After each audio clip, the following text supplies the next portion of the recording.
السلام علیکم، میرا نام ڈاکٹر حمید اللہ ہے، میں فیملی کنسلٹنٹ ہوں۔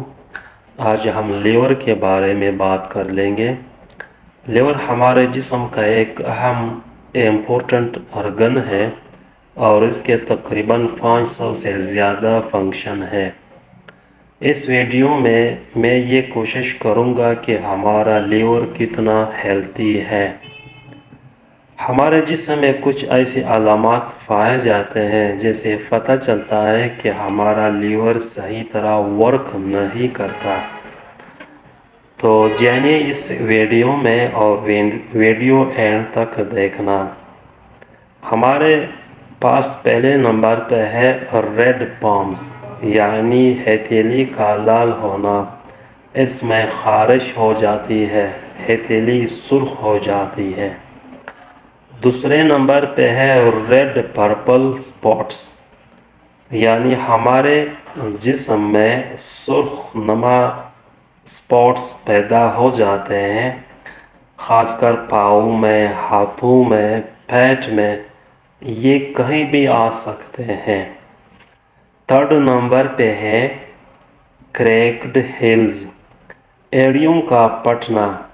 لیور چونکہ بائل بناتا ہے، بائل فیٹ ڈائجیشن کرتا ہے، پھر اس سے فیٹ سولوبل وٹامن ایبزورب ہو جاتے ہیں، جیسے وٹامن ای ہو گئی ہے، وٹامن اے، وٹامن کے اور وٹامن ڈی۔ لیور جب صحیح طرح ورک نہیں کرتا تو یہ وٹامن کی ڈیفیشنسی ہو جاتی ہے، جس سے پھر ہماری ایڑیاں پھٹ جاتی ہیں۔ چوتھے نمبر پر ہے برننگ فیٹس، پاؤں میں جلن ہو جاتی ہے، خارش ہو جاتی ہے، رات کو سوتے وقت بے چینی ہو جاتی ہے۔ پانچویں نمبر پہ ہے وائٹ نیل، پاؤں کے ناخن میں سفیدی پیدا ہو جاتی ہے، یعنی اس میں خون نہیں بنتا ہمارے جسم میں، جس سے پاؤں کے ناخن سفید پڑ جاتے ہیں، اس میں چاند کی طرح ایک پکچر بن جاتا ہے۔ لیور ڈیمیج ہونے کی وجہ سے زیادہ علامات پاؤں میں اس لیے پائے جاتے ہیں کہ پاؤں میں بلڈ سرکولیشن پور ہو جاتا ہے، کیونکہ یہ دل سے دور ہوتے ہیں، تو اس لیے یہاں میں بلڈ سرکولیشن اچھی طرح جاتا نہیں ہے۔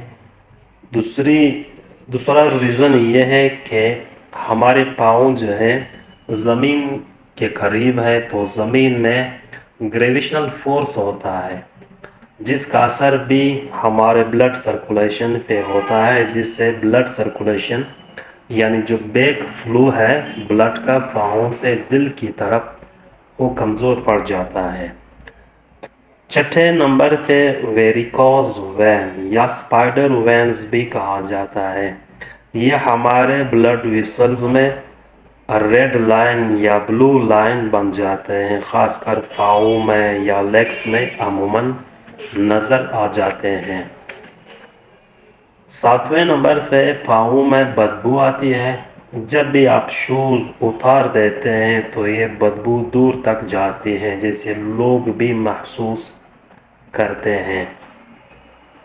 لیور چونکہ ٹاکسین کو ہمارے جسم سے ریمو کرتا ہے، جب لیور ڈیمیج ہو جائے تو یہ ٹاکسین اینڈ ویسٹ پروڈکٹ جو ہمارے خون میں ہے وہ ہمارے جسم میں سٹے کرتا ہے۔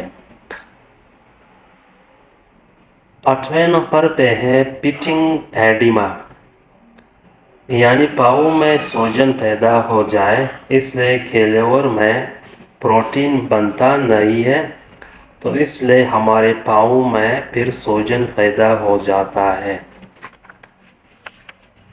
لاسٹ میں یعنی 9 نمبر پہ جانڈس، یرقان پیدا شروع ہو جاتا ہے، یعنی ہماری آنکھوں میں زردی اور جسم میں زردی پیدا ہو جاتی ہے، اور ایسائٹیز یعنی پیٹ میں پانی جمنا شروع ہو جاتا ہے۔ تشخیص میں یعنی ڈائیگنوسس پروسیس میں کہ ہم اس بیماری کو ڈائیگنوز کر لیں، ہم لیور کو